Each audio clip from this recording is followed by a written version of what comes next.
Good. Starting. I'm good by this. Yeah, this is the one everybody's looking at. I'm good by that.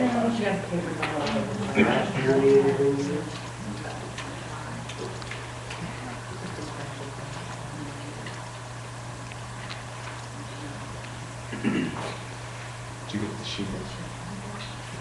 No, it is. I didn't think there was anything. Is there anything on it? I didn't think so. Thank you.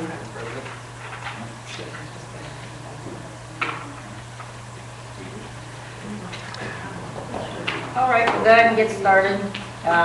According to this clock, it's 7 o'clock, so we'll go by that one tonight. Okay, we want to rise for the Pledge of Allegiance. Flags behind you.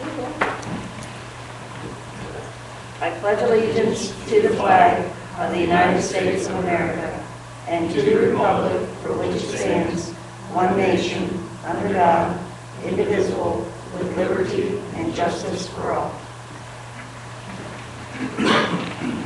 Okay, we don't have any visitors that wish to talk, so roll call. Musatera? Here. Whittlesey? Here. Gump? Here. Fletcher? Here. Jones? Meeting is called to order. I guess the oath of office, you do that. Okay. The oath of office of the new board members, so if you guys want to stand up. I'll read through it and Do we have to do that? raise your right I thought hand. I thought so. Do you solemnly swear that you will support the Constitution of the United States and the Constitution of the State of Ohio, and that you will faithfully and impartially discharge your duties as a member in and for the Waterloo Local Board of Education of the Waterloo Local School District, Portage County, Ohio, to the best of your ability and in accordance with the laws now in effect and hereinafter to be enacted during your continuance in said office and until your successor is elected and qualified? You do. Congratulations.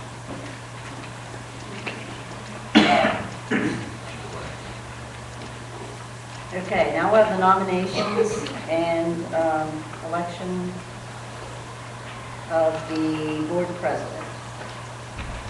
Are there any nominations on the floor for board president?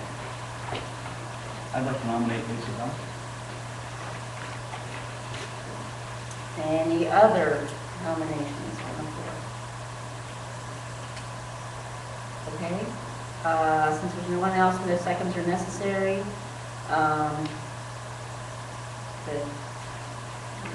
That's it, everyone will do anything else, right? Okay, that was too easy. Okay, all right, thank you. Nominations for board vice president. Does anybody have any nominations on the floor for board vice president? I'd like to nominate Brian. Thank you. Okay, any other nominations? No? Are you willing? Sure. Okay. Thank you. Then no seconds are necessary. Brian is the new board vice president. Thank you. All right. I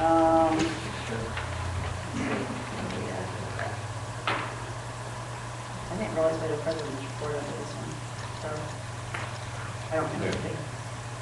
Okay. So these are yearly items here. Recommend to authorize the superintendent to make purchases for the Waterloo Local School District within the adopted appropriations of the Board of Education. Okay, can I have a motion to authorize the superintendent to make purchases for the board, Waterloo Local School District within adopted appropriations of the Board of Education? So moved. Second? Second. Any questions or comments? Roll call? Musatera? Yes. Whittlesey? Yes. Gump? Yes. Fletcher? Yes. Jones? Yes. Motion passes. Recommend to approve under section 3315.15 of the Ohio Revised Code, a service fund be used for paying expenses the Board of Education incurs in the performance of their duties during calendar year 2012. Okay, can I have a motion to approve service fund to be used for paying expenses of the Board of Education for the calendar year 2012? Second? Second. Any questions or comments? The only thing I say, there's a big allowance and we hardly ever use any of it, so if you're worried about that, it pretty much doesn't get used, so. Do you But we that? have to have it, so. I don't even know what they tonight. Really, it's like, what, $1,000? Probably less than that for last year. I thought like $600 stay in my mind for the whole year for Yeah, something like for that. anything we do. Yeah, I don't think it ever goes over. Okay, roll call? Worcester, Yes. Whittlesey, Yes. Gump, Yes. Fletcher, Yes. Jones. Yes. Motion passes. Recommend to approve the following standing authorizations to enable the district to function efficiently. Okay, can I have a motion to approve the following standing authorizations to enable the district to function efficiently? Second? Let me second it, will you? Yeah. Okay. We got lots more here. We got a whole 4 years. We're gonna be able to do all kinds of You stuff. guys keep taking all the seconds and everything else. Forget about me sitting down here. Okay, any questions or comments? Roll call. Worcester, Yes. Whittlesey, Gump, Yes, Fletcher, Yes. Jones. Yes. okay.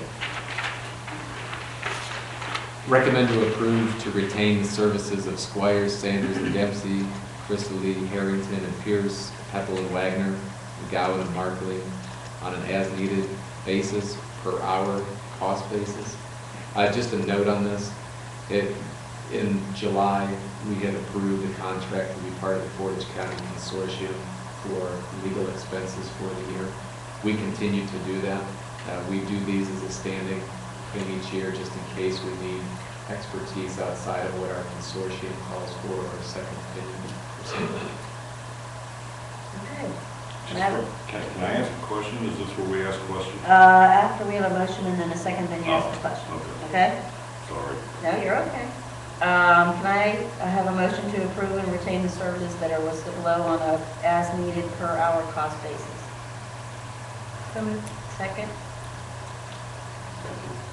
Okay, now you can ask questions. Is that like 3 separate firms or? Yeah, they're different firms that specialize in different things.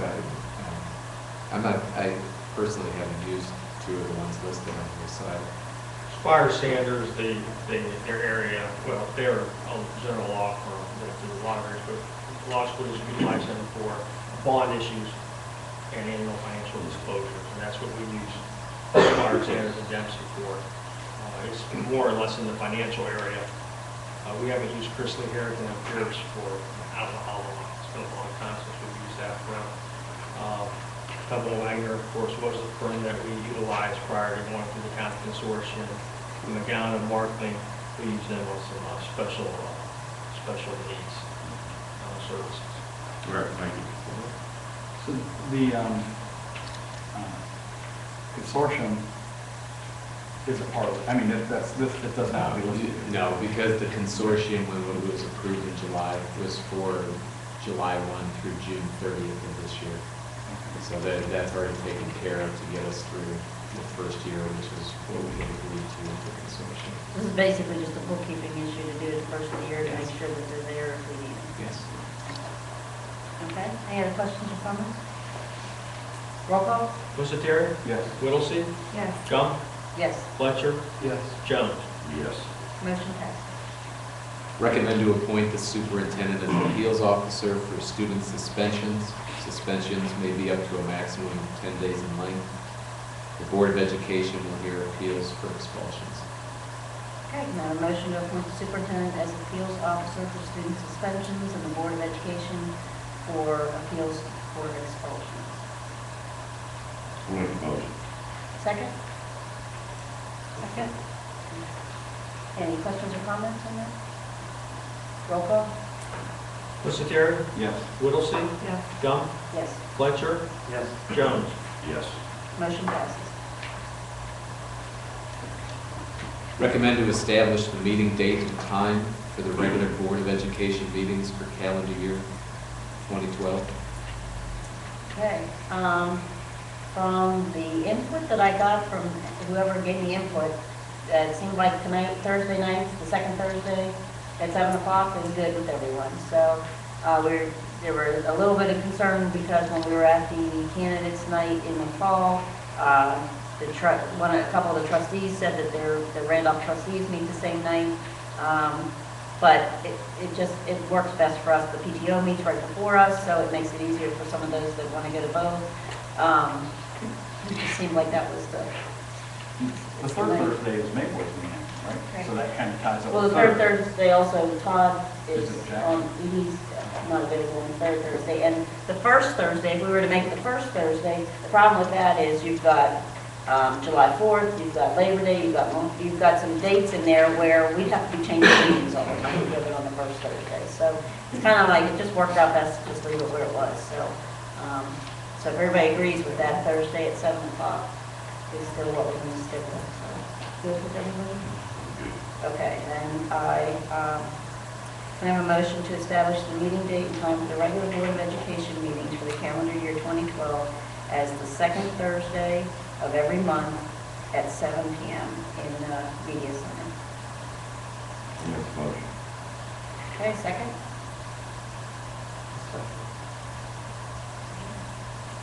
Roll call? Musatiri? Yes. Whittlesey? Yes. Gump? Yes. Fletcher? Yes. Jones? Yes. Motion passes. Okay, next we have to appoint a legislative liaison. So, sorry. Is this, is this actually the recommendation of the vote, or is this just like? No, the just So go ahead. just a comment. Sorry, go ahead. That's okay, go ahead. Legislative liaison, before Andy Hercheck did it, you would just get the updates and basically bring them to the board meeting and give us anything, any updates. I actually have the new update, you drop this off for whoever takes over. Okay. So is anybody interested in doing that? You are? Wonderful. I did that my first year too. I did. I figured that way I'd learn more about it. I'm still here. No, it did not kill me, I will say that. But it was a good way to get to know some of the laws and some of the stuff that was going on by knowing that you had to report every month for that, so. Very good. That was good. Okay. Can I have a motion to appoint Ken Fletcher as our legislative liaison for the calendar year of 2012? So moved. Second? Second. Any questions? Roll call? Musatiri? Yes. Whittlesey? Yes. Gump? Yes. Fletcher? Yes. Jones? Yes. Motion passes.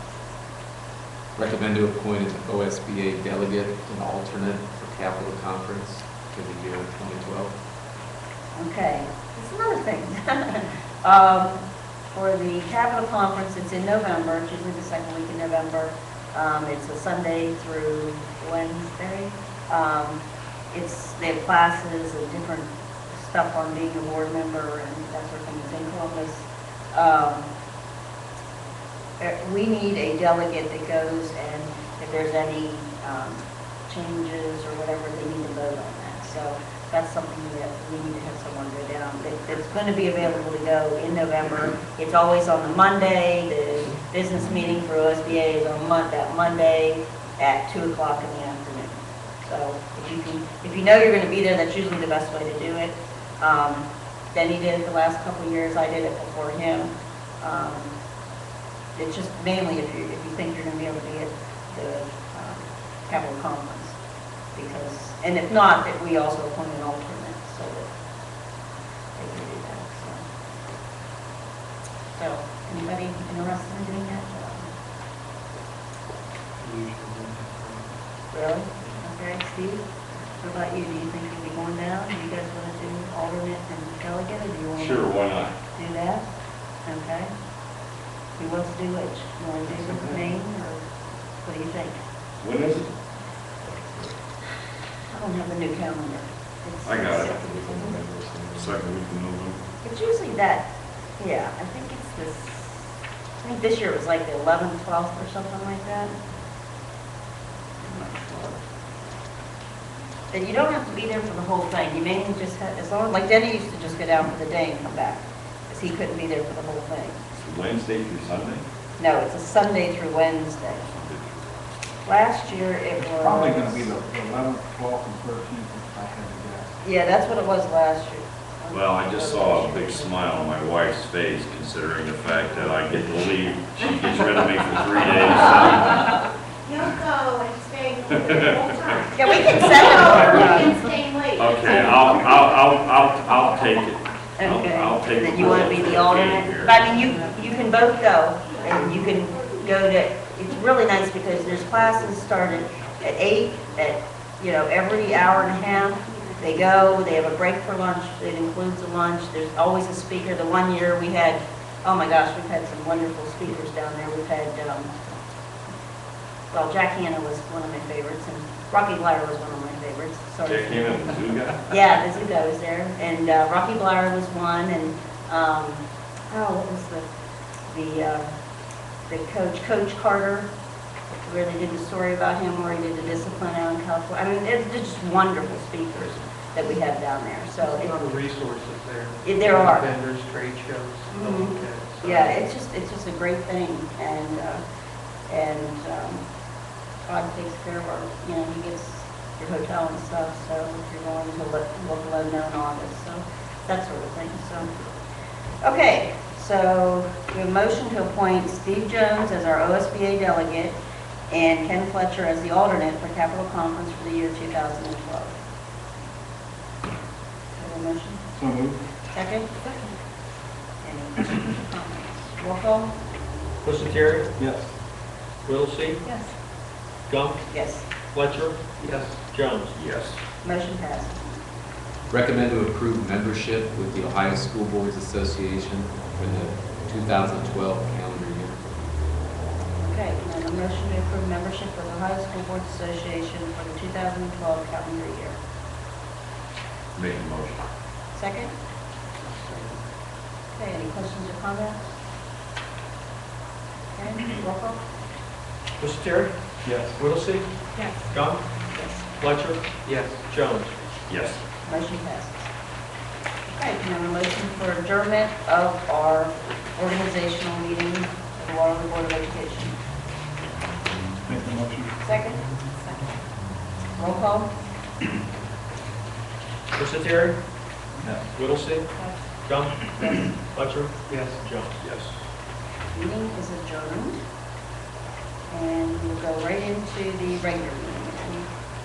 Anybody doesn't have any objections to that? Okay, roll call, Todd? Pusateri, Here. Whittlesey, Here. Gump, Here. Fletcher, here, Jones. Still here. Still here.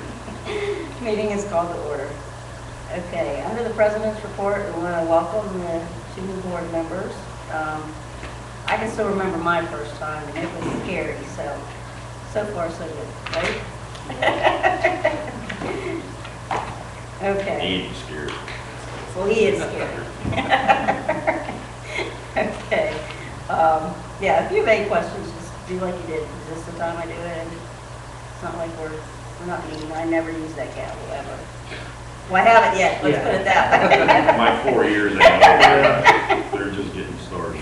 Okay. Andy, superintendent's report? Sure. First, tonight, we have a special guest with us, Ms. Kimberly Ducharme from Ohio Edison. She works in customer support. She's here tonight. They wanted to come and talk to the board about first certificate for energy efficiency success, so I'll turn it over. Great. Well, thank you very much for having me here this evening. Like Dr. Hill said, I'm a representative from First Energy. I'm an account manager. I work up in Akron, and I'm the account manager for Waterloo Local Schools. So I wanted to come down this evening, and I'm here to highlight Waterloo Local Schools' positive efforts in energy efficiency over the last number of years. And you guys may have maybe even spoken about this in some of your meetings, so I'm just going to kind of overview what took place and what Waterloo Local Schools has done in the past several years in regards to energy efficiency. So the school district here successfully took place in what we call the First Energy Mercantile Program, and the school district did this by completing a performance contract under a House Bill 261 project here at the school district. And I want to take the time just to highlight some of the projects that the school district did here.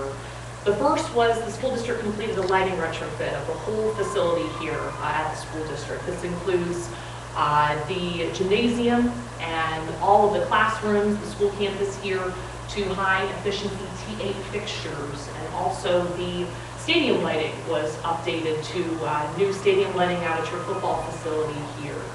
And then next, there was an installation of some time clocks actually out in your parking lot facilities so that when there's activity, the lights are running, and when there's not activity, the lights are off to save on energy consumption here.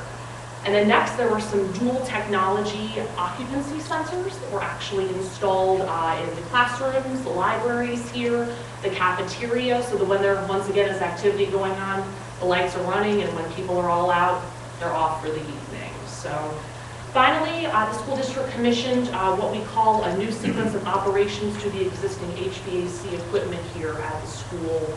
Actually did a whole retrofit and then also updated the chillers here at the school district. So what you guys did as a school district is actually submitted all of those projects to First Energy, and First Energy reviewed all of those projects and then approved them as being acceptable to the standards of our program. And in turn, you proved to us that you've saved over 1 million kilowatt hours a year, which is outstanding. And this equates to roughly 35% reduction of the energy at this school campus, which is just impeccable. It's really setting a great standard for not only education facilities, but for the local communities around here. So on behalf of First Energy, we wanted to thank you and show our appreciation to you as a school district for setting the bar for energy efficiency. And I have with me here today a plaque that I would like to present to you, Dr. Hill. And I hope you can find a nice place to present this. This is just kind of showing your approval of the program, and then also the good stuff. I have with me a check for just shy over $50,000 in rebates and incentives that I'm also going to present to you, Dr. Hill, for our appreciation in going through this. I can imagine that it took a lot of legwork, a lot of after-school hours, and a lot of outside resources to do this. So we want to just thank you for your efforts, and this is for you. Thank you. Thank you very much. Thanks for having me. Thank you very much.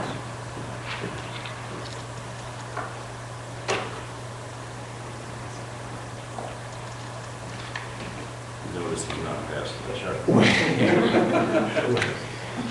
Todd's got his eye on this. Make sure he doesn't use it, but yeah, I want to thank the board for doing this. I personally did not have anything to do with the House Bill 264 project. I know that the board that was in place, and Todd and many others, spent long hours on that whole process. So yeah, I think you can see that it's definitely reaping the rewards that you had hoped it would when you took the time to enter into it. So congratulations to you. And I think it's a thing for our community to be very proud of.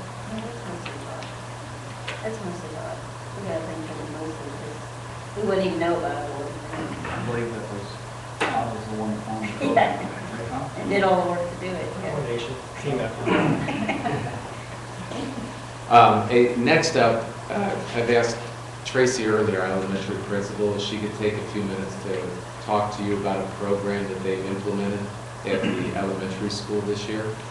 I'm going to move this up so that people who are watching can see her presentation here. But I think you'll find that Tracy and her staff spend a lot of time and hours on this program. I think you'll be pretty impressed with what they've done.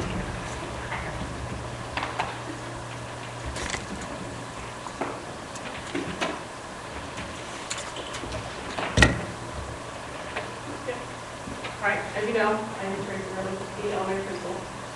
We have worked together all last year with my staff, working on promoting some type of behavior incentive plan and positive behavior plan where students know exactly what the expectations are within our building and what they need to do in order to follow the rules. Okay? So what we have done is we have, let's just flip to the next.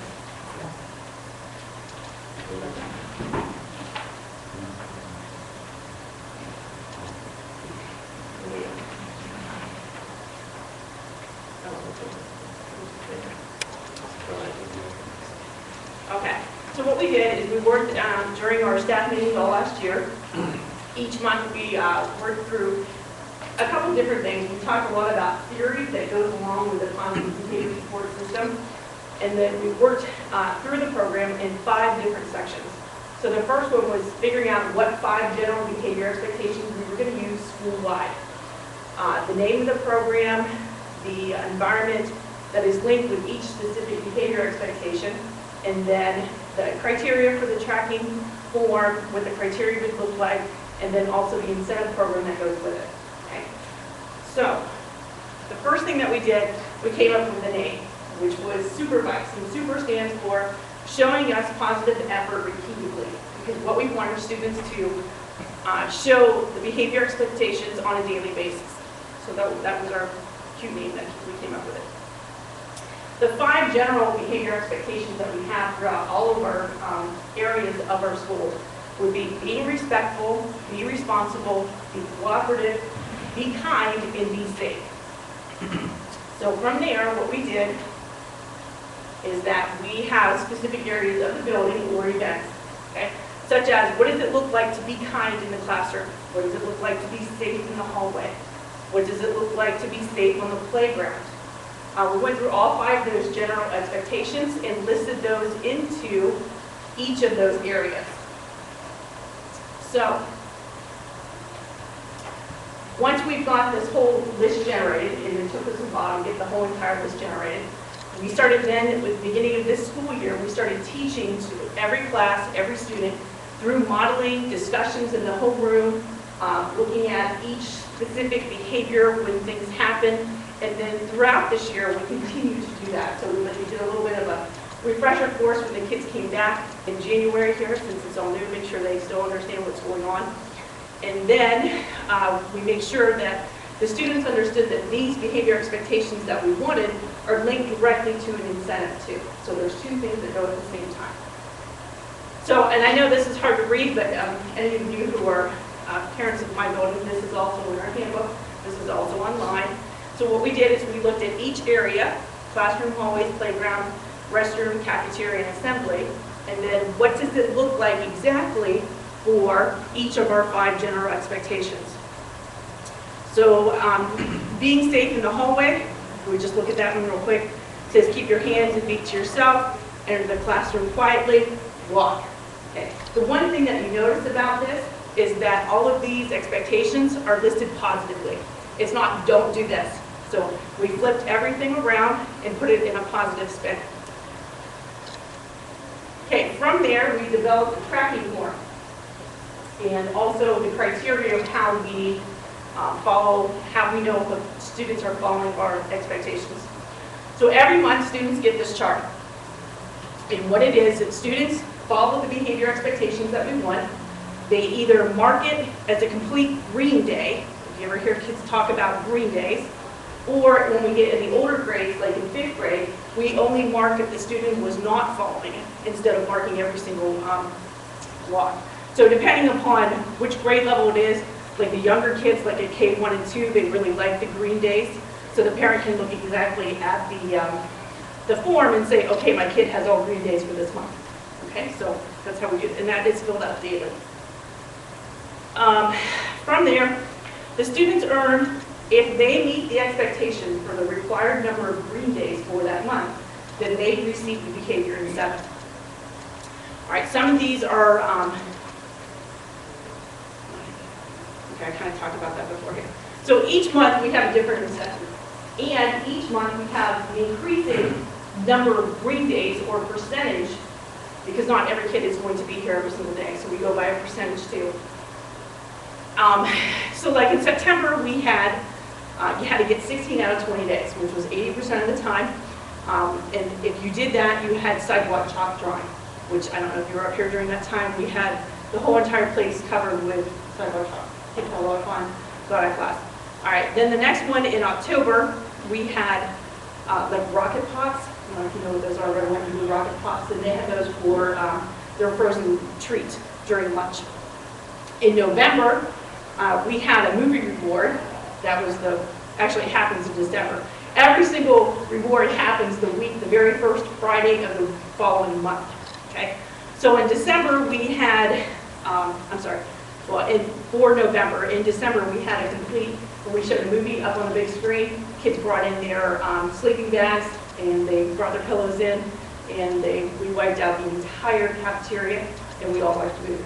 So that was fun. Right now, we had, the last one we just had, which was last Friday, it was pajama day. You could wear your jeans to school. And a lot of kids love that, including myself. All right, then the next one we have, which will be coming up weather permitting, is we're going to have a build a snow day contest. Okay. From there, we're going to have, in February, we're going to have a beach day where the kids can wear their flip-flops, because, you know, that's a big thing, is to wear their flip-flops, and we don't let them because of safety issues out at recess. So this is one day that we will let them wear their sunglasses, their, you know, Hawaiian leis, and their, you know, hats, and Hawaiian shirts, and whatever. So we're going to have time there.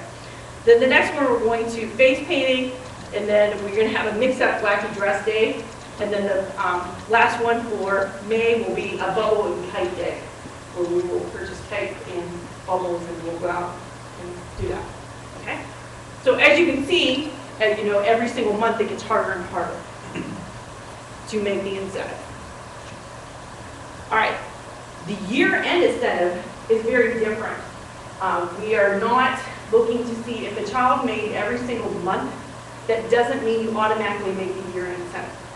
So what we wanted to do is to make sure that they're always working and striving for something. Okay? So the year-end incentive is completely unattached to what happens during each month, except for the fact you need to have 165 days out of the 170. Okay, if you will, if you do get that, then they are going to have a barbecue cookout. Okay, which I'm going to probably grill some hot dogs and hamburgers and those kind of things. All right, now if a student does have a chance to earn extra days. So let's say they didn't, you know, they had a bad month, okay? And let's say, or maybe they had a bad week. And we do have, there's 5 boxes on the bottom of this form. So let's say they have an extra good day.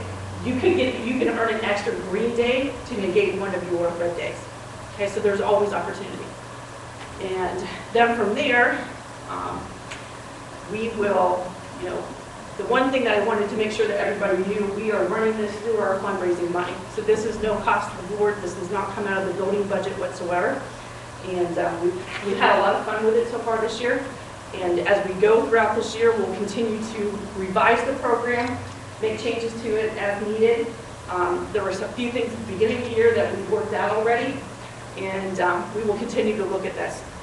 Now, we will evaluate the program by looking at how many kids each month made it into the reward incentive, and then look at the students earning it, staff surveys, student surveys, and we're also going to look at the number of referrals to my office, because they all kind of go together. Okay? All right? That's it. Any questions? Thank you. I think it's awesome. Great. Yeah, they put a lot of time and work into Yeah, that looks like year, it. so appreciate all that Tracy and her staff put on that. The kids seem to love the system, so. Good. Keep them out. Yeah, keep them busy. I never read the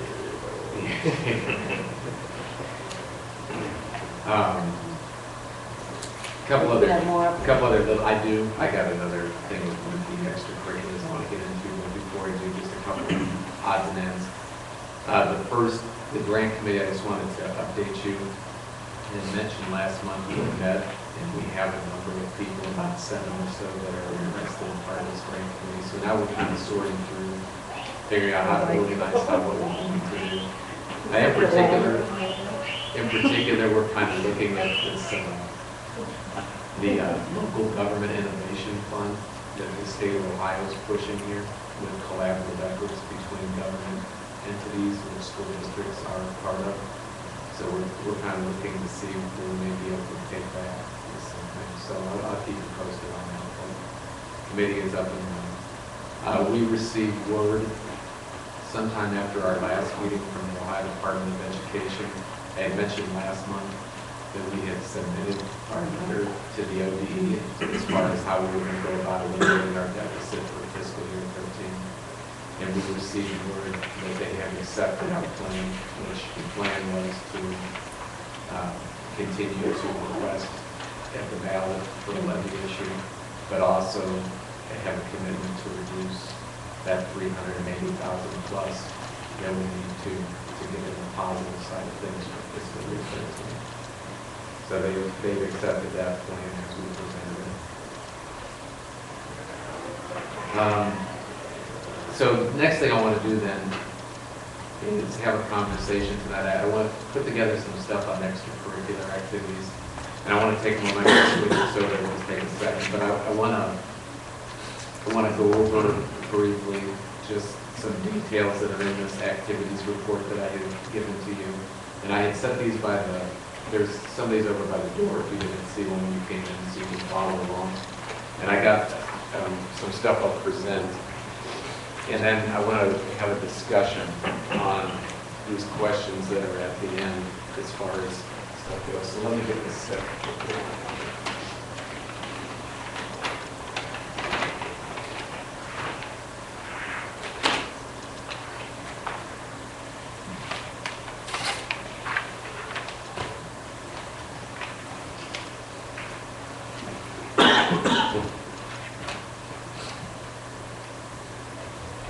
The reason I bring this to you tonight, we're now into the part where we're going to have some difficult decisions that have to be brought forward to you, and ultimately difficult decisions that you're going to have to consider and act upon in one way, shape, or form, because as it stands currently, it's a minimum of $380,000 that has to be cut out of our budget, and quite honestly, when you try to give yourself some buffer room like we talked about before, we'll probably well over $400,000 that we're looking at having to cut before the start of next school year, unless we get successful on our levy request here on March 6th or at some other point prior to the beginning of the school year.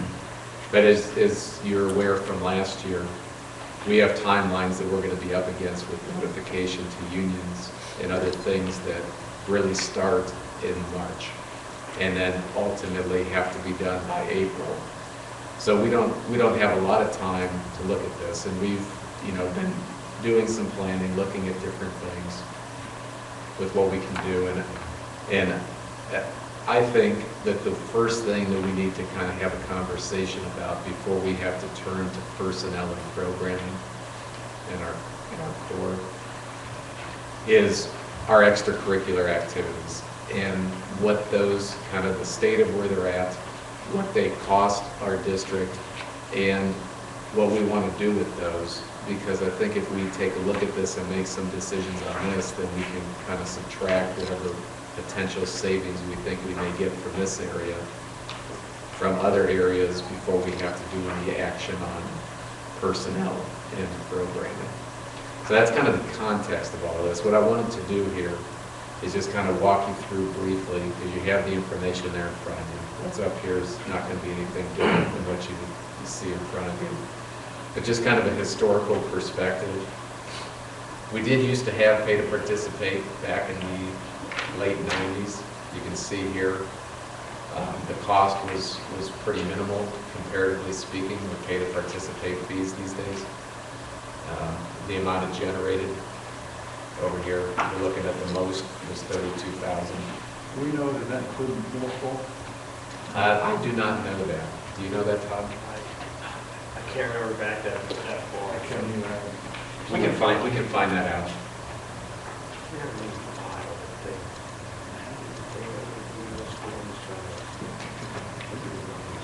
We'll get clarification on that.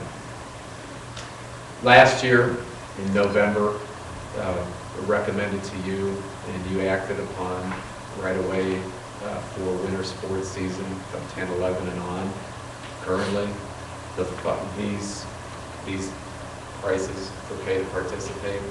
So students right now pay $100 for high school sports or band per sport. Middle school is $50, high school clubs, and in parentheses are the two clubs where we have students paying. Okay, so for pep and drama, they're paying $20. At the middle school for drama, they're paying $15. There is no family cap. So our expenses, you take a look at what we pay out in a given year. Now this is based off of last fiscal year's numbers. But the athletic extracurriculars, when we factor everything in, and you can see there in that report, the different things that get factored into those costs. that the actual cost there is about a little shy of 202,000. The academic extracurriculars, about 63,000. So we're looking at, a little over $265,000 before the pay to participate. When we factor in the pay to participate, you see that the net cost to our district then is a little over $218,000. So that's a pretty significant amount of money. I don't think anybody argues that extracurricular activities are an important part of a overall education for students. Unfortunately, now we're forced with having to look at where do we pick and choose where to cut from when we're so close to state minimums within our teaching staff levels. And we have class sizes increasing greatly and everything else. As far as participation numbers go, these are based on, for fall and winter, they're based on this year, what we currently have in the fall, what we currently have right now. Our spring projections are based upon last spring's numbers. And then the clubs are a combination of actual and projection. We took this fall actual for drama club and actual for pep club and projected in the numbers for the spring from last year for drama.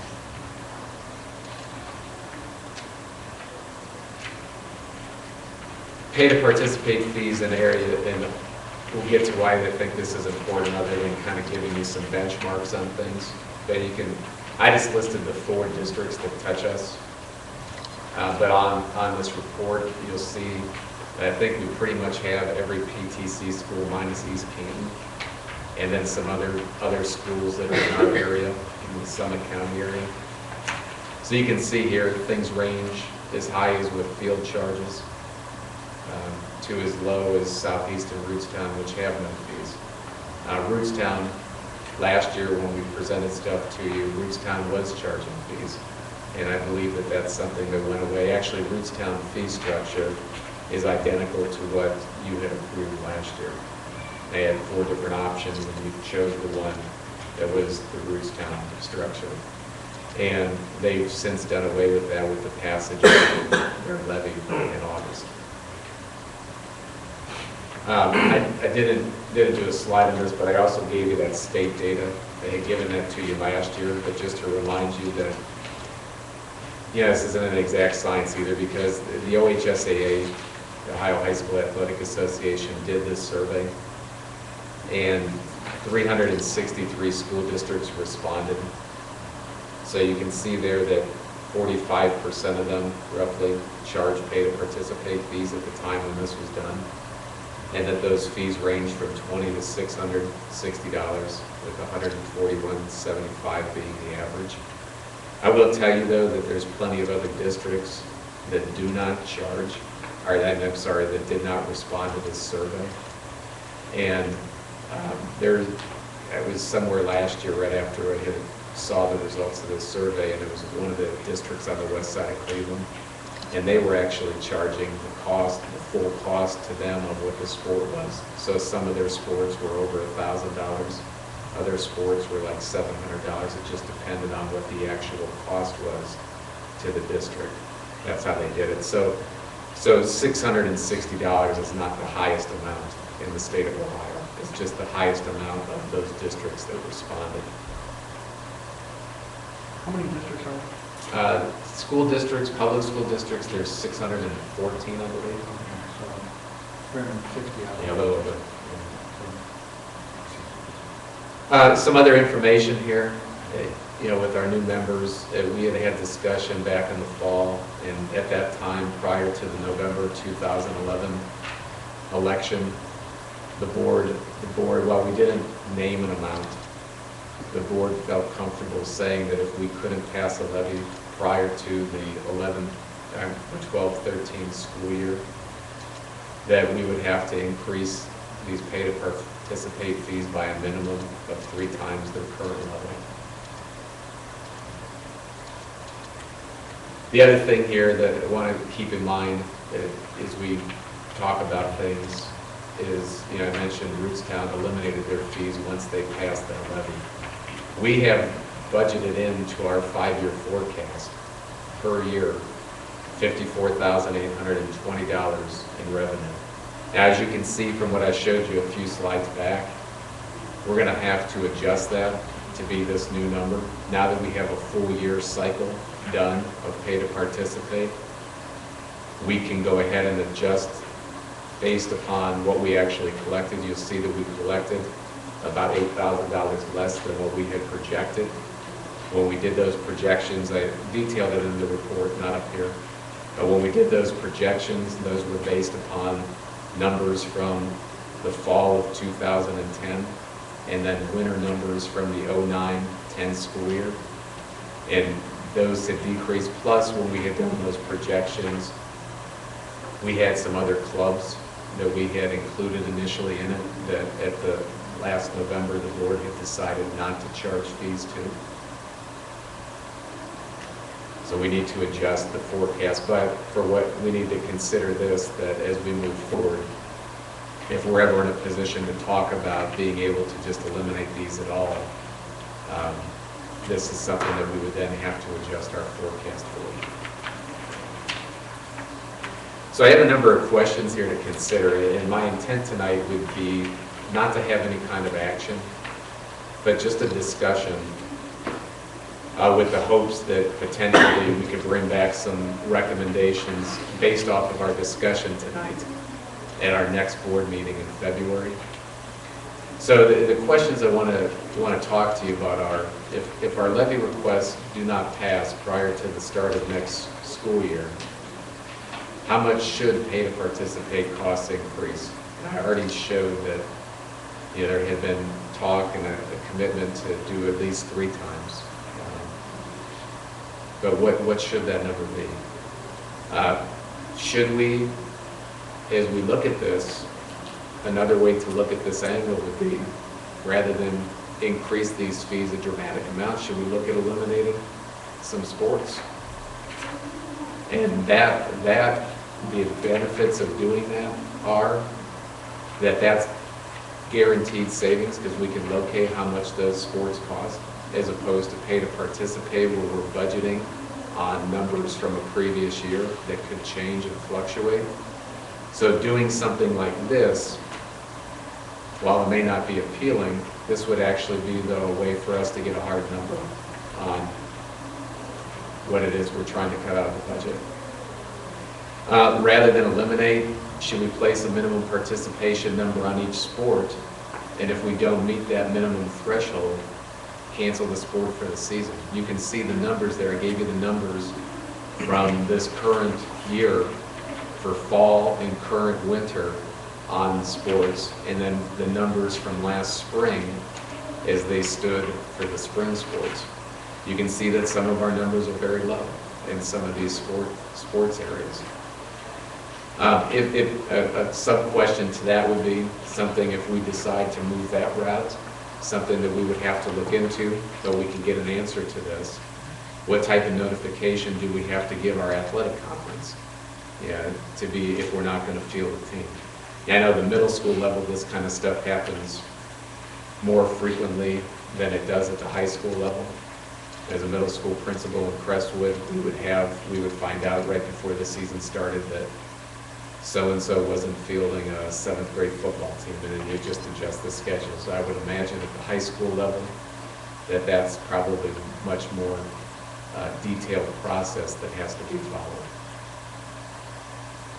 followed. Based upon other school districts' pay to participate costs, do we need to worry about losing students through open enrollment if our costs increase too much? If so, the cost of losing students could potentially exceed our savings to the district through pay to participate fees. We basically lose $5,700 for every student that leaves to go open enroll somewhere else. That's deducted from us from the state. With current athletes, that type of transfer may be undesirable because they would have to sit out a year and lose eligibility according to the OHSAA guidelines in general. That's But- just 9th through 12th grade though, like, 9 through 12. if an 8th grader wanted to transfer over, they could just go right now. Yeah, there's some parameters that go with 7th and 8th grade, but yeah, I think this would be for our current, mainly high school athletes. I think where we would worry about this top part more would be our younger kids that are coming up before they get into that stuff. And then the other two are, should we implement pay-to-participate fees for elementary students who are part of the drama club, honors choir, and high flyers? My take on that would be, I think we probably should. Last year, and I wrote in here, last year when I came to you with this idea for pay to participate, I had inadvertently left drama off of projected numbers. And at that meeting that night, it came up and we added it in for the fees, but I was not aware, having been new here, that elementary school students were part of drama club. And so when I realized that in the spring, I thought that's something we should revisit. But we also have honors choir and high flyers that are elementary school extracurriculars that we are paying supplementals for to teachers to do. And in some cases, we, with both actually, it's infrequent, but in some cases, we're also transporting those students somewhere for these activities. And then the last one I think is something that Todd and I would have to sit down and try to do our best to figure out. But if we increase these pay-to-participate costs, and we're trying to get a number for how much we're reducing from our deficit by doing that, how do we factor in decreased participation numbers into the financial projections? As you can see from last year, we were $8,000 off. And if we increase our cost significantly, I'm not sure how we build in that factor, but we have to build in some type of a factor to be able to know that the number we're putting in there is a pretty solid number, so that we're just not way off with what was projected. $8,000 isn't a large amount of money, but it's larger than I would have liked for us to hit that off with our initial projections on this. So those are the questions, and like I said, my point in this tonight is to just kind of have a dialogue with you, to talk about what your thoughts are with this, to get some direction on where you think we should go, so that potentially next month we may be able to come back with some recommendations, so that then we can kind of get this out of the way and turn to the personnel and programming, which is going to have to be done. There's no way around it when we're looking at 400,000 plus to cut. So with that being said, I turn it over to you for questions, comments. Well, what about like when you have sports, like you said, that only have, like you have 7 here, like if you take, I don't know, say rep number 15 and under, and really look at like that number, I mean, is it really worth keeping? I think you did mention that, keeping that sport.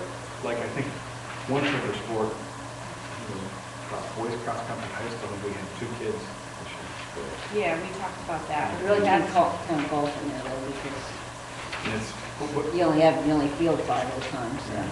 the question I have related to that is, we hire coaches, we hire the people, the coaches for that in April, May here, we're going to be hiring coaches for the fall. So how would that work?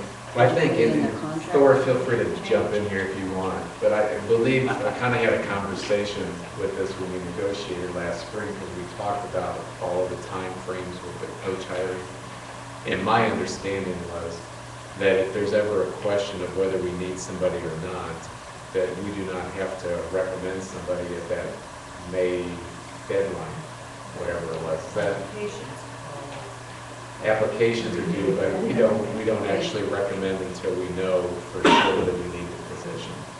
So I think contract. Has the right to fill or not fill the position in the contract. So contractually, even though that May date is in there, if there's any question at all of whether we would need the position, then we would hold off on filling based off of who submitted their applications until we know for sure. So like We the have, winter and spring, we wouldn't even hire them until we knew for sure what we until we needed. get, like usually August 1st, around August 1st is whenever the mandatory practices start for fall. So by our board meeting in August, we should know how many kids came out for the mandatory practices, correct? I would think that you actually have to get a commitment in the summertime, before we leave school in June. But they've done that before. Like, How I many know they did before? that for golf the year that Megan was a senior, and they had 19 kids sign up, and when they showed up for mandatory practices, they had about 9 there. So they all wrote down their names and gave their phone numbers and said they were going to do it, but then, so the only way you could do that is have them pay their money then. And then it kind of holds them there. Some kind of a commitment, I mean, If we do the numbers thing, the hard part for us is going to be being able to know for projection purposes with reducing the deficit, how much we can take. We're almost going to have to move forward with eliminating whatever we have to eliminate and not include that. Because we're not going to know that number prior to when we need to. I don't disagree that we should probably establish numbers and that those numbers should probably be, a good point was made here, you know, we should probably establish those numbers based off of what is good practice with how many people need to be on a team, and each sport is kind of different in that regards. But I think it would be hard for us to be able to use that as a way, eventually that would help us save money, but for our projection purposes here over the next 3 months, I think that's, I would think you just put a, you take last year's numbers, participation numbers for each sport, and you use a .8, and say that's gonna get you close. I mean, that would be what I would do. And then let's say that for one reason or another, we don't have some sports, so we lose some revenue off of the participation fee, but however, correspondingly, we lose some expenses off of what it costs for the extracurricular activity. So I'd put a .8 or a .75 on it. I mean, you know, you want to address it, but I mean, we're $11 million budget, so if we miss it by a couple grand, so it's not. I agree though about the elementary school. I think that if we're paying the supplemental, because whenever people ask what those fees go towards, and that's mostly, I mean, they don't even we know they don't cover it, but that's one of the things that we're trying to hold on to by doing the supplementals, and because we do hire supplementals for those positions, we should. you know, and all of these clubs, I don't know that we have any clubs that number-wise are not healthy. You know, these high flyers have, you know, what do they have? Yeah, Say they have tryouts. right. Yeah, and honors choir the same. High flyers, K-12. We did change that to K-12. Well, the other thing just in conversations with people over the last couple months, the one thing that always keeps coming up is band. Because band's a class, band is, it's a year-long thing. A lot of people said that we would probably lose a lot of kids if we raise band up to 3 times that amount. One suggestion that was given to me, which I thought was a good idea, was instead of having the band, don't have the band travel to away games. Instead of raising theirs, don't have them travel to away games. That saves your buses, that saves your gas, that saves your bus driver, that saves your supplemental going to those. It saves quite a bit. So that would be one option too that you could do with the band. It'd be interesting to see what kind of savings that would be by not going, because your supplemental's going to be the same. Yeah, because they take, that's true. We have all those But there's like numbers. 3 or 4 buses that go. Yeah, so it'd be interesting to and see. the van and the, so I mean, there is a lot that might save it. Really, there's a lot of bands when we're here that don't travel with their teams. And I know middle school cheerleaders don't travel with the teams either when they go to basketball and football games. I don't think we have a full bus, so I don't think that matters, but that's one other thing, so. We heard questions about band last year when it was first enacted. And the reason that it's high school band that's charged and not middle school is because we have those 2 supplementals that get paid for what happens during pretty much the fall. Mm. The bulk of it's the fall season, not all of it, because some of them are concerts throughout the year. And then there's also, like you mentioned, the transportation cost that goes with all that. We had sit down with the boosters, and we actually had all of those numbers, the music boosters, that show what's being generated versus what the expenses were for band, and what we were bringing in, projecting with the band with $100 per student was still, I want to say, this is strictly going from memory, I could be wrong. I want to say it wasn't even half of what the expense is for those supplementals and the transportation when we took a look at that. So But to we can eliminate get the that. transportation, We can take a look at what those actually you might are. have, you know, maybe you do away with one of the parades. They don't do the balloon fair, but they do the Kent State Parade, or, you know. Those, I'm sure a lot of parents would go along with that if they want to pay $3. those are actually paid for, I believe both of those, the music boosters pay, reimburse for the transportation on those parades. Okay, I got that. But even if we triple these costs, it's still going to leave us shy of what our deficit would be into the program. Yeah, I mean, exactly. I mean, even if we instituted a system that eliminated the $218,000. We're over five times. Yeah. And at that point, it puts us out of any kind of competitive range in our peer institutions. And we still have probably $200,000 to cut with everything, so it's Where does the gate go? Like, let's say we have a football game, we got all these people coming in, boom, where does that money go? That goes in the athletic fund, the district's athletic. All right, so on a good football game, what do we make? 5,000, I'm guessing. when we actually, I adjusted these numbers when I've showed these extracurricular numbers before. The district has been in the past in a situation where at the end of the fiscal year, we have to, I don't want to state this incorrectly, so jump in if I use the wrong phrasing, but we have to transfer money from the general fund to the athletic account to balance it out at zero because it can't be negative. And so last year, we were able to actually not have to do that. But the year before, it was $19,000 that the district transferred to balance out the athletics. So those things that you talk about, the gates and all of that, those go to offset all these other expenses that are there. Correct, Tom? Yes, and I can give you a complete breakdown. We do a complete breakdown at the end of every fiscal year that shows the gates are for each particular sport, and I can forward that to the older board members to show a detailed breakdown of our athletic budget. What items are paid out of that athletic budget? Needs for the teams. Referees. Referees. Do not pay for transportation. No transportation, that's what I was getting. In fact, I'm not sure. It's referees, ticket Okay. takers. It's basically not transportation, Sport-related equipment. but it's equipment, referees, all that kind of stuff. Okay. But the boosters buy all the uniforms, so Yes. none Very low. of the uniforms come out of that, No. which is, I don't think anybody else in Portage County has a booster club that does that. No, we're very fortunate that That's awesome. I have a question, just a thought. We have some meets, like cross-country. I mean, yeah, I know that the PTC meet you have to pay to get into. But like baseball and softball, you don't pay to get into that. There's no gate.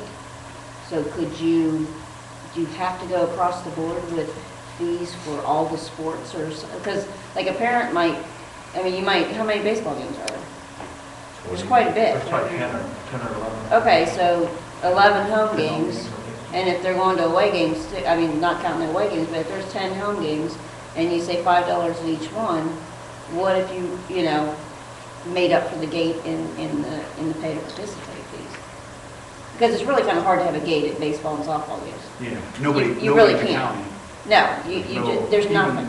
Even tournaments. state Right, and I'm tournaments. trying to think, like golf matches, although no one goes to those. except me. But, I think I'm the only one on there. But, and I do have to pay, you have to pay $7 for a cart, so it doesn't go to school, but, I'm trying to think of what other sports that there's no gate fee for. Could we do something like that where, let's see what other ones. That's probably about it. Now, the middle schools stuff, that all goes into that fund as well. I don't know, what do you pay, $2 or $3 to go to a basketball game, or it was like $3 or something to go to a wrestling match. No, it's the same for all of them. It's the same for It's baseball. like $7 For middle school? Oh, middle school? No, middle school's a little bit cheaper, yeah. Well, I guess 6 for basketball. Yeah. I don't know what the other. It was 4, but I think that. It's that's 6, really- like It was raised basketball, last 6 for golf, 4 for students. Yeah. Yeah, but I think middle school's like $3 or It's a little bit less. $3, $4. But I've seen a difference. It was just something, you know, like I said, there's no gate fee for baseball and softball, and, you know, I Let me ask this don't want question. to single them out, but But if you look at it like that too, soccer, you've got about 15 people in the state. yeah, there's a lot I more. mean, you know, okay, less than 25. True. So, I mean, if you start trying to break it down by what they bring in, and I don't know how that corresponds with issues with Title IX Yeah. and all that, I'm not sure. Yeah. I don't You know what I'm either, saying? it's just I something I mean, was we thinking collect. of. I was just thinking of gate fees when he said that, thinking, Well, we can look at that. What's the thoughts on this? Potentially eliminating, forgetting about even looking at numbers. Just deciding out right away that we're not offering this, that, or something else for next year. Where do you have any thoughts or feelings on that? just like be even, girls and boys, you gotta do it even. I mean, these are painful, I have a, you painful know, things to even discuss, but.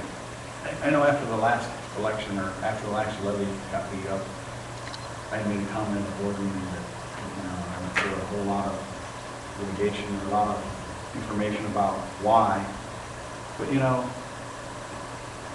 I keep coming back to it. I talked myself out of it for a while, now I keep coming back to the idea that, you know, being a graduate here, being pretty much a lifelong resident, and I don't have any plans of moving anytime in the foreseeable future from the district, that I just think that we need to be careful of where do we take, how much is enough?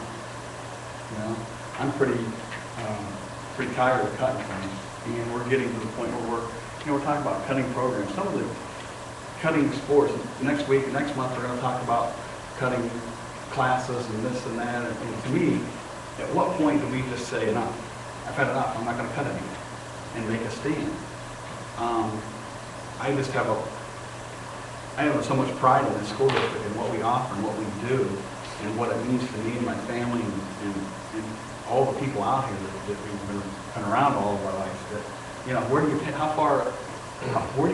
stop? At some point, you just gotta say, I've had enough, I'm not gonna cut anymore. And I have waffled on this since, November, I think, when we had our last election, our last levy meeting, but to me, I don't know, I just don't see, you know, we're talking about $11 million budget, and we're looking at, okay, the program's got 7 kids, so maybe we need to cut that. Well, that may be there are some kids in the school district, and there's one kid that comes to mind that takes a lot of picking on, but if you look at it, I mean, his highlight of his whole life to this point, the kid's probably 25 years old, is high school track for Waterloo High School. I mean, you look on his Facebook, and it's everywhere. I mean, if he didn't have that when he was in our school, that kid would have very little identity, and just it improved his self-worth. I mean, it just meant so much more to him than going out there and we're thinking about, okay, the kids are running and they're competing. But it was, and you know what I'm talking about. I mean, it's just, where do you cut? That is worth more than just what we did for that kid with track and cross country is worth more than and anything else we can do, you know? I mean, you just look at it, it's like, man, I just had enough. I just don't know that I'm gonna be honest with everybody here. When it comes time to cut programs, I cannot sit here right now and say how much we're gonna get to cut programs, staff, or anything, because I'm just kind of fed up with it. You know, it's a problem. We had our state representative that lasted, what, 2 years? And he moved on to something else, something probably that pays a little better.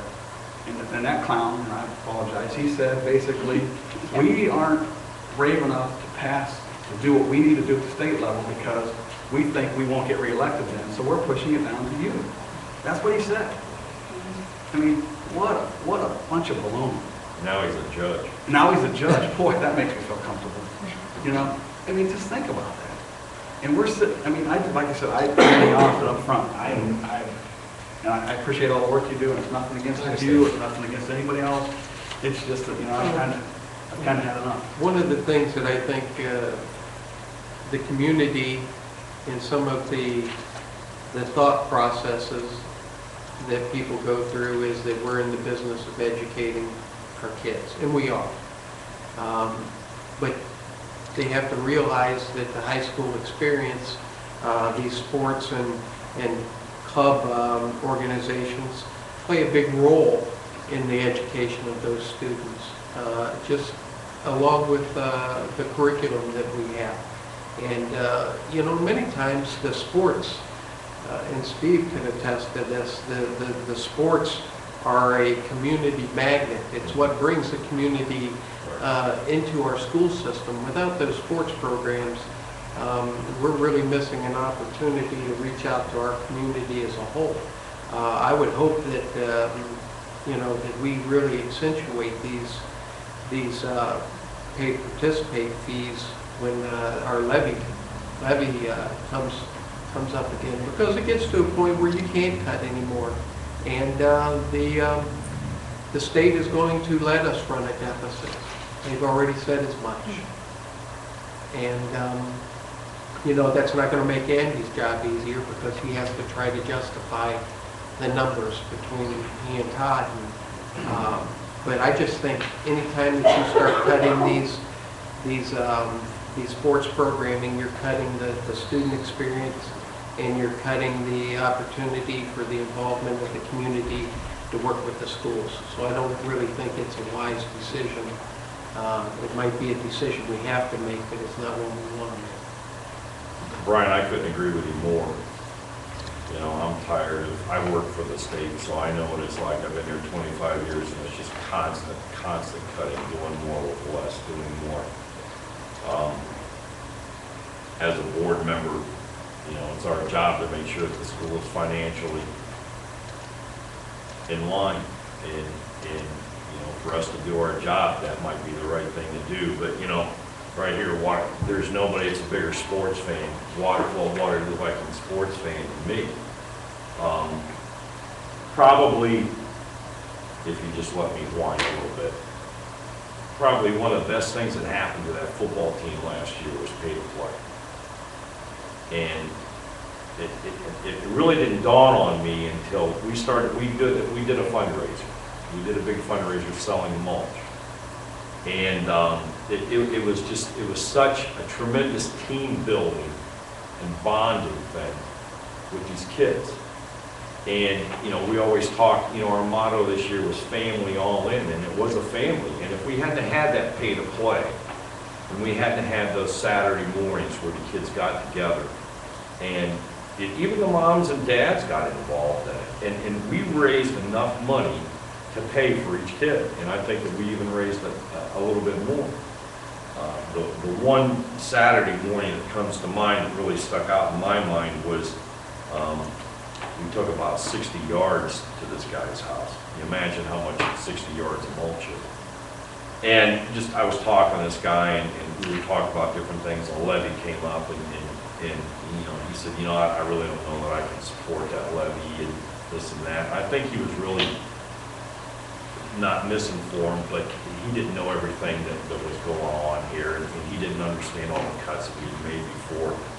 But he didn't have any problem dropping hundreds of dollars on that mulch. But he said something to me that really stuck out. And he said, you know, Steve, those kids are learning a life's lesson today. He said, first of all, they're making my house look really pretty and getting my wife off my back. So I don't mind spending that money because I'm getting something tangible for the money that I'm spending. But he said these kids are also learning the value of the dollar today. And they're learning to bond, they're learning to work together, they're learning that, you know, anything worthwhile is worth working for. And I think it was a really positive thing that what we did. And I know that sounds corny and sounds mushy and everything else, but I really think that you know, that turned these kids around. Now, with that said, you know, I'm involved with a lot of different sports. I got 3 kids here right now that's involved, and I've talked to a lot of parents, and this $300 ain't gonna fly. It's not gonna fly. And that's what I'm afraid of. You know, this sports, it's not the most important thing in the world, but it is very important. It's a very important part of this experience that these kids are gonna go through. Sports is probably the only thing keeping some of these kids in school. So, you know, I'm really torn, and as big of a sports fan as I am, it has been very hard for me to come up and form an unbiased opinion about what we're going to do here. But, you know, I'm with you, Brian. I mean, I just, enough's enough. $100 is enough, and You know, I just, the folks that I've talked to, I don't even think, it's painful, but I think if we even went to $150, that we could do that. I mean, a lot of the coaches are doing fundraising, and it's helping offset some of the costs. So, you know, but I wouldn't go much higher than that. I mean, you know, I think that we're gonna make a lot more money at a lower rate than we would charging $300 and having 3 kids participate. You know, maybe we can get with the coaches and you know, help them with fundraising ideas or whatever the case may be, but I don't know that I can support $300. That said, I also think that freshman teams, I don't know what, I mean, I think 7th and 8th grade has a place. I don't know that freshman teams do, because I think from over the years, what I've seen is the freshman teams more, the kids play on the freshman team, they also play on JV. So it ends up that they're playing twice a week. Sometimes in basketball, they're playing 4 nights a week.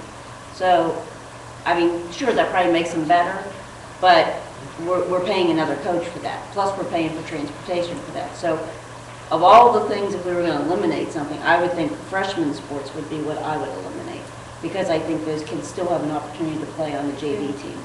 And if they don't, and you know, they're not good enough, or they're not dedicated, you know, whatever, then we may lose them. But at the same time, I don't think we're going to lose enough that that we won't make up with not having a supplemental, not having the busing for that. Just even for example, I was thinking about it tonight as I was standing in there.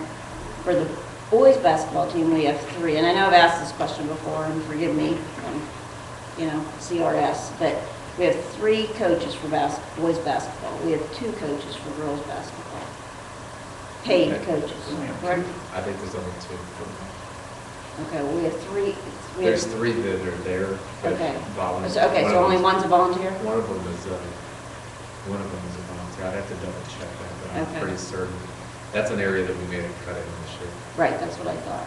And I don't know, I mean, I would think, do we have one specific freshman football coach? No, I think we've played 4 freshman football games since 2006. We reduced the coach In in football. football, at the football team too, on the Yeah. high school boys basketball team this year. we didn't fill a girls basketball, freshman basketball, boys freshman basketball, we reduced the coach on the boys football team, and if I'm not mistaken, we did not have a JV baseball coach last year. Yeah, I think so. And we got rid of, there's some other things too, we got rid of chess club this year. Right, I don't but we have did that have whole someone list of volunteer things. to step in and do this. But I'm just thinking, as far as transportation goes, and keeping that freshman down, not doing a freshman team, I think that's one spot to stick with anyway. to me, the biggest place where you would want a freshman team, this is just my opinion, is football because of the physicality of it and the difference between a kid that's 14, 15 and some kids that seniors are 17, 18. That's a big difference.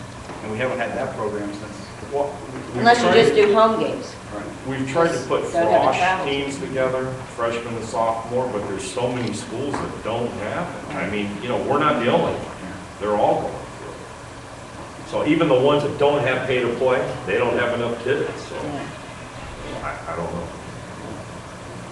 Other thoughts on this? I just want to mention too, go ahead. It's a good point, Steve, that is, I mean, Bridgetown doesn't have pay to play, they have 22 kids on the football team. Yeah.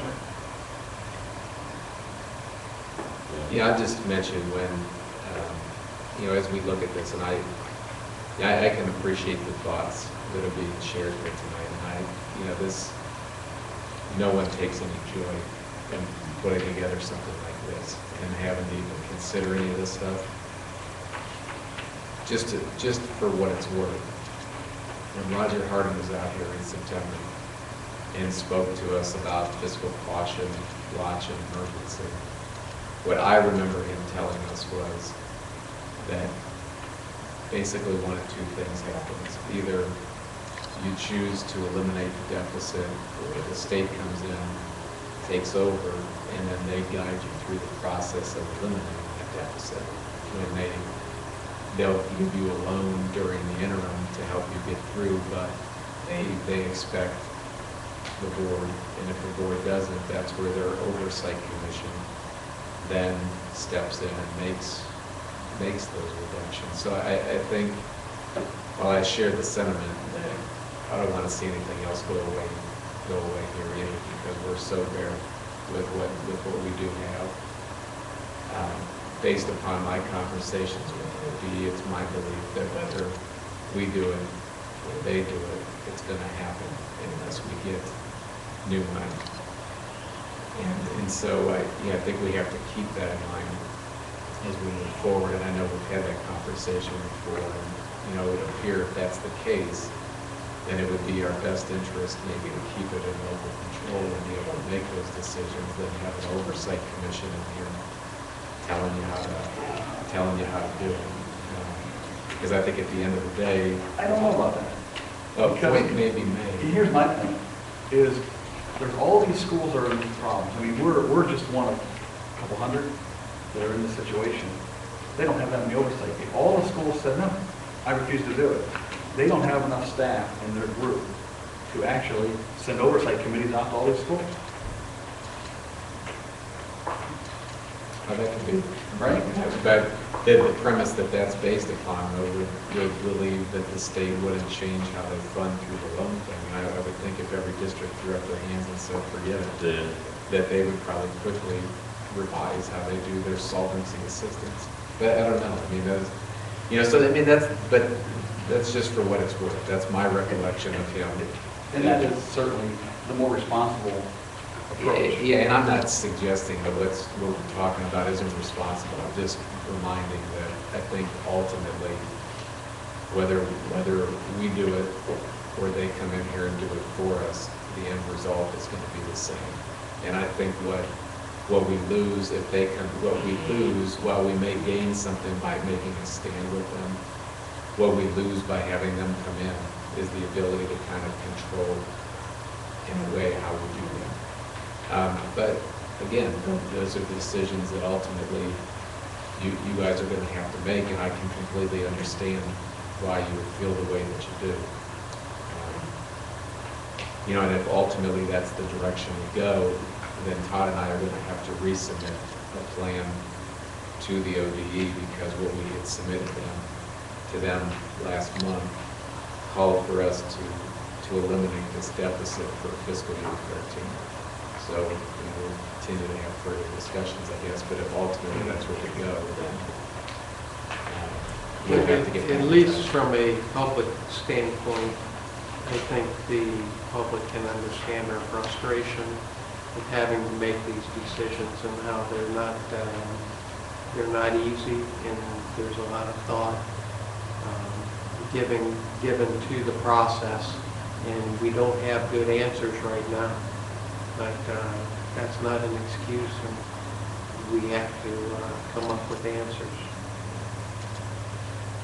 Is there any way that we could pick a couple of numbers now, and you guys look at them?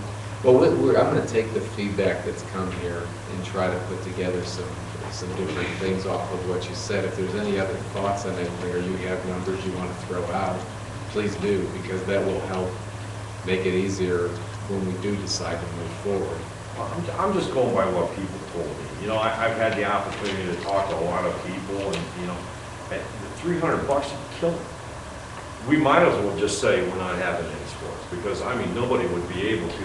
I mean, I got 3 kids times 3 sports, that's $2,700. The levy would cost me $240 a year, you know?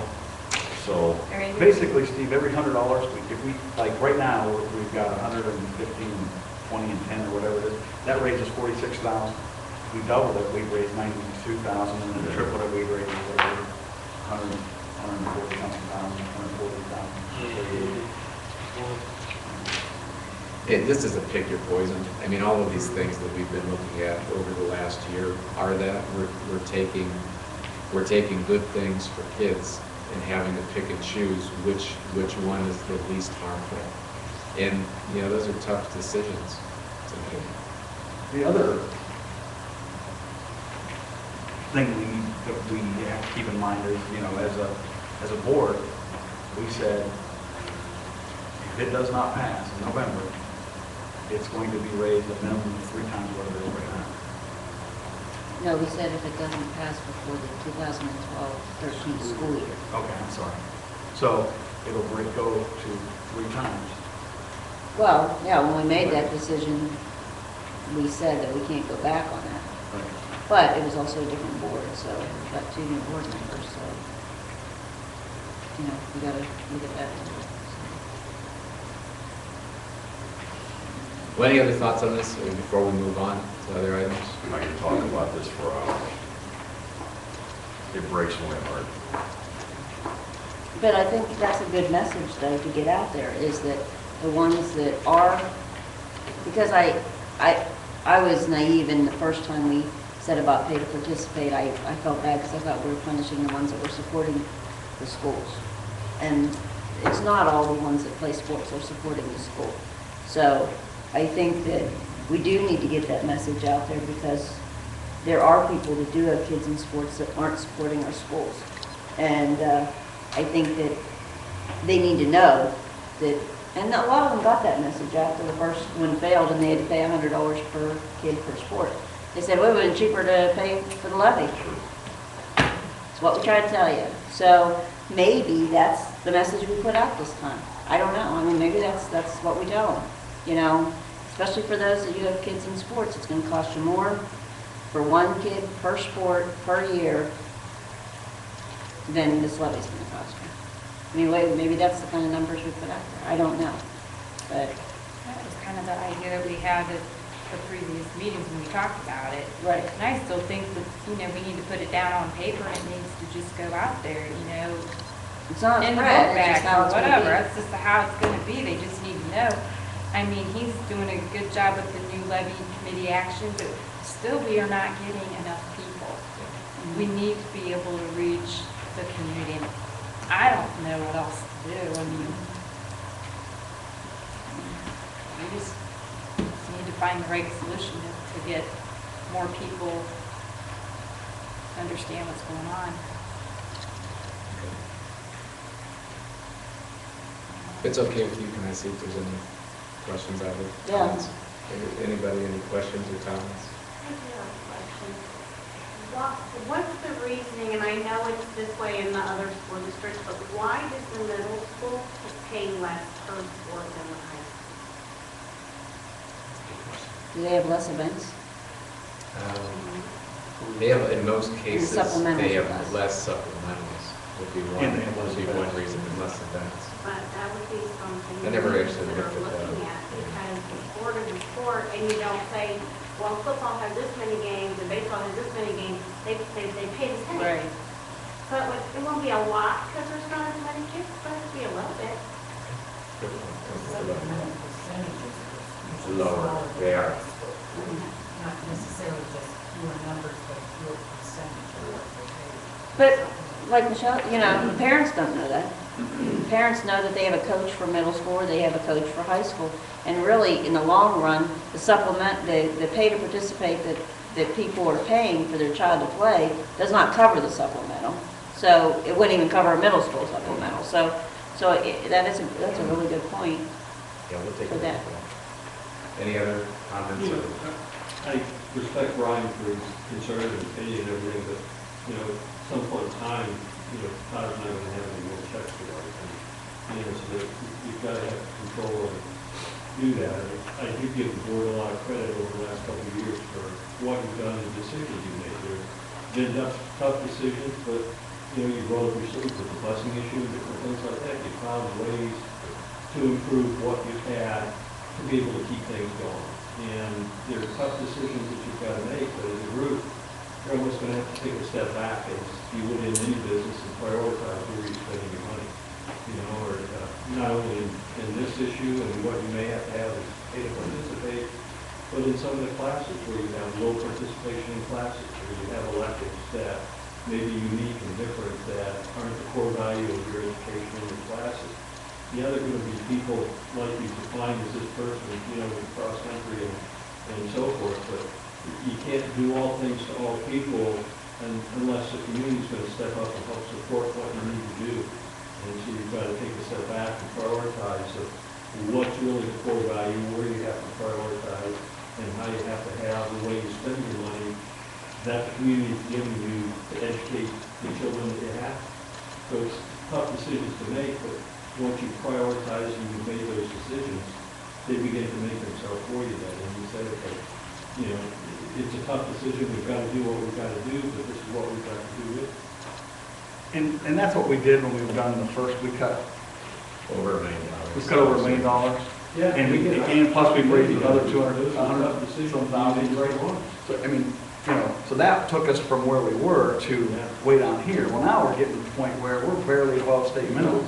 But it's, So, that's my point. Unfortunately, no matter how many presentations you make to the community, no matter how many community events you want to get, you only get so many people come to hear that message.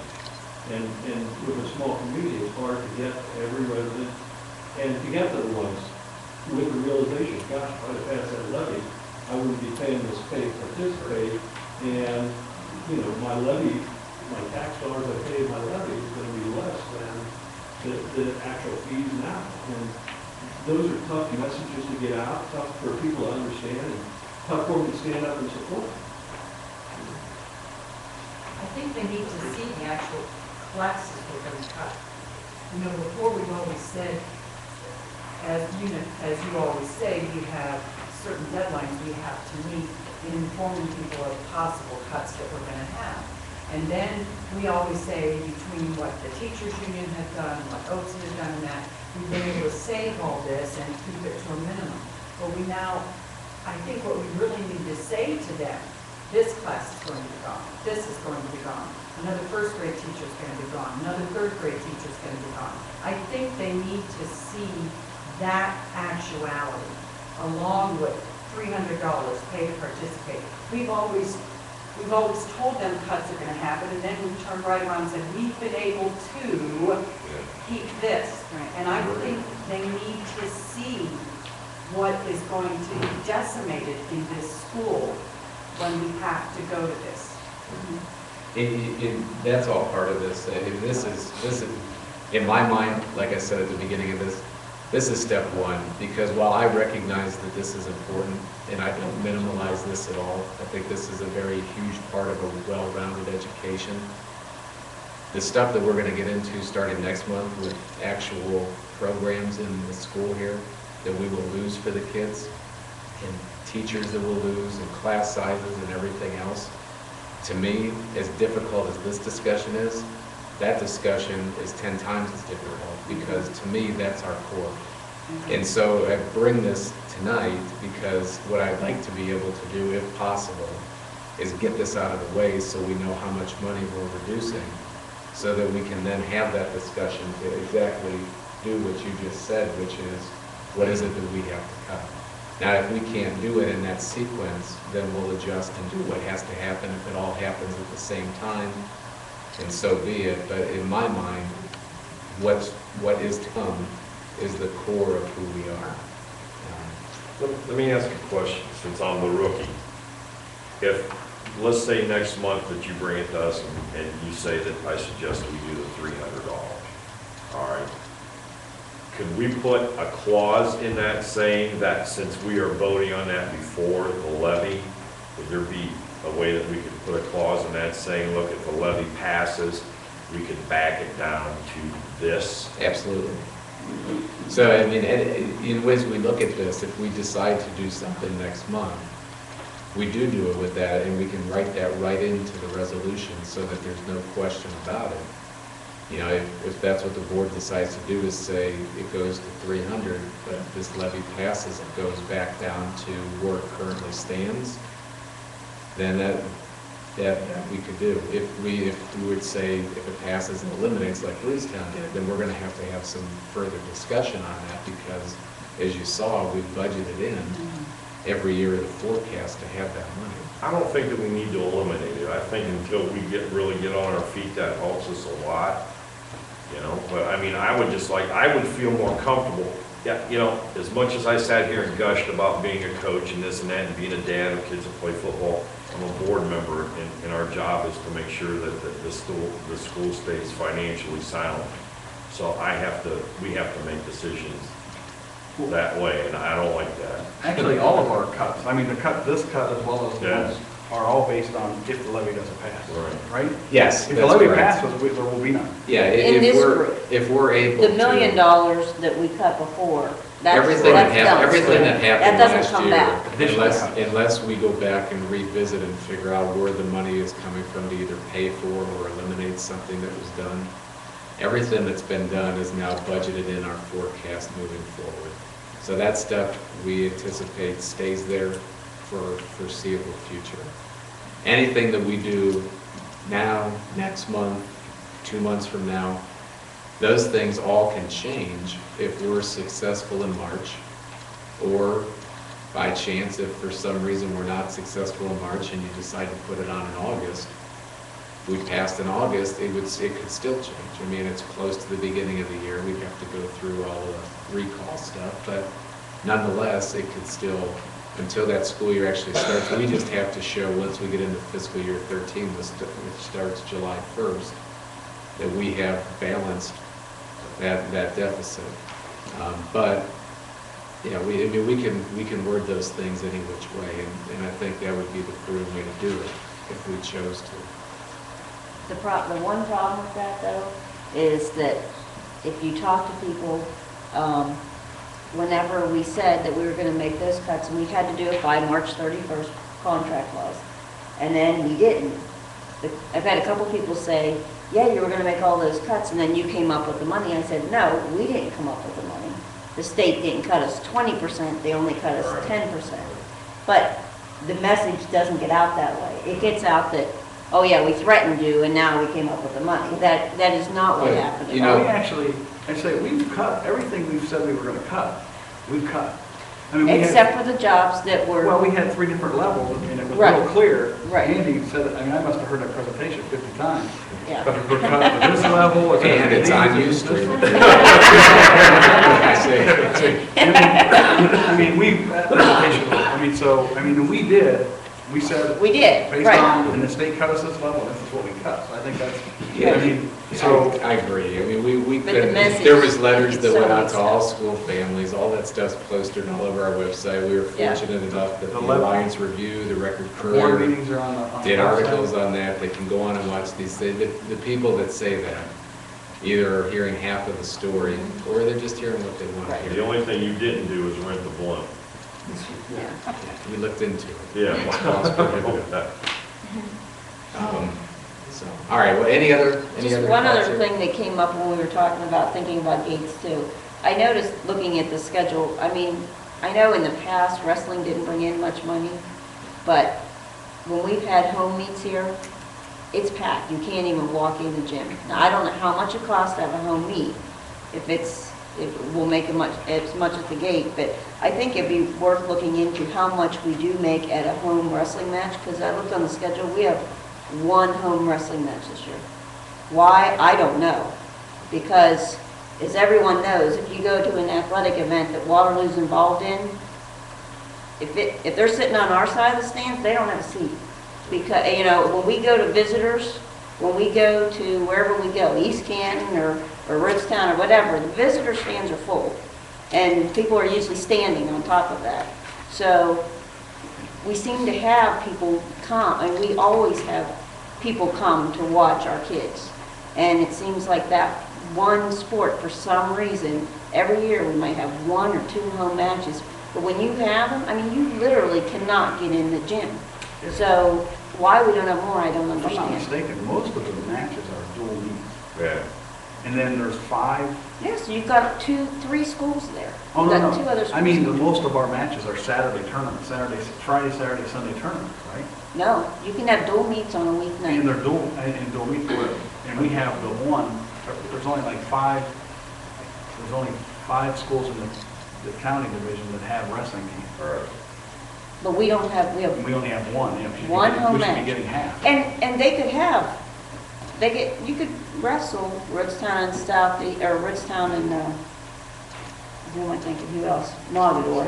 You could have, and you could have them have matches 3 times. They don't have to just have one match. Well, I gotta believe that whatever we're allowed to pay, our schedule's gotta be full of that management. I'm But it's a sure. matter of why don't we have. Because there's a limit to how many times they're That's going what to I'm let you saying. wrestle within Right. the Portage County division. Right, right. Yeah, so. But they have a big middle school. tournament We can look at that. Saturday. We have a couple middle school tournaments. We We do have actually are- and it's packed. I mean, you can't even get in We're hosting, on the property. we're hosting the middle school PTC tournament this year. Yeah. Right. But I mean, even just their regular Saturday matches, I mean, it's packed. Well, we'll look into So that. it was just something I thought of. I thought that might be something else we could bring us a little bit of money, not much.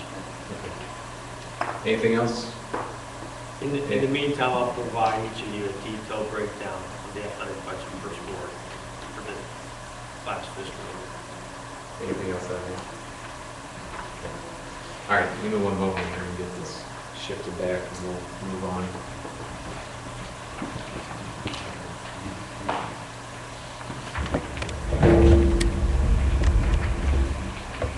While you're doing that, Andy, well, it came up during this discussion, but Tim Moore and Dave Perry started a new organization. I don't know if you guys know, but it's called the Waterloo Community Action Committee, right? Which, there's a group called that a while back that wasn't so positive for the school, but this group is definitely positive for the school.